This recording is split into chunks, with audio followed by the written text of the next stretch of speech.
C'est une crise qui n'a épargné aucun peuple, aucun pays, aucune nation. Et qui nous a atteint de plein fouet, surtout nous, les jeunes pays. Mais en ce qui concerne la Côte d'Ivoire,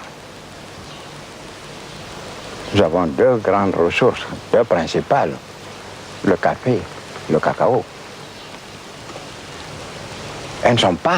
Ces deux productions ne sont pas atteintes par la crise.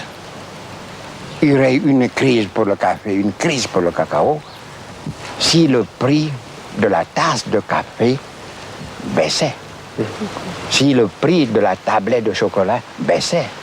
Or, n'en est rien. Le prix à la consommation de ces deux ans grimpe chaque jour. Et par contre, le prix de la matière première baisse. C'est de la pure spéculation.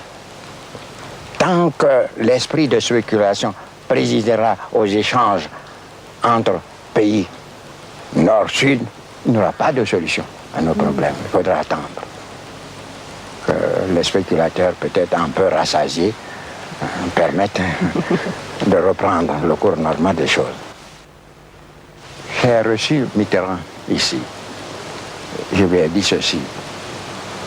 Du jour au lendemain, le prix de nos matières premières qui alimentent notre budget et ce qui nous comptons pour l'amélioration de notre niveau de vie et de cadre de vie, du jour au lendemain a baissé de moitié, de plus de la moitié.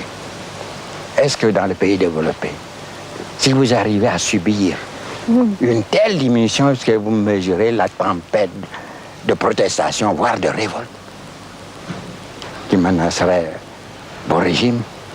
Nous sommes obligés d'accepter, parce que nous ne pouvons rien faire. Qu'est-ce qu'on nous reproche, on nous retorque chaque fois? C'est la loi du marché. Il y a la loi du marché entre deux pays d'égal développement.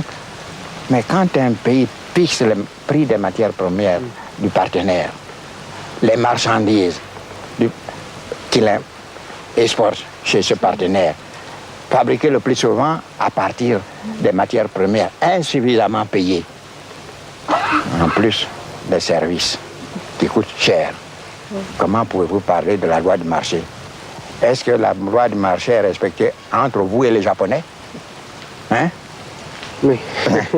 Quand les Japonais vous demandent la loi du marché, vous rétorquez par quoi? Par des contingentements. Vous me vendrez tant d'automobiles, mais vous ne laisserez pas envahir notre marché par votre production. Mais un jour viendra, pourquoi pas?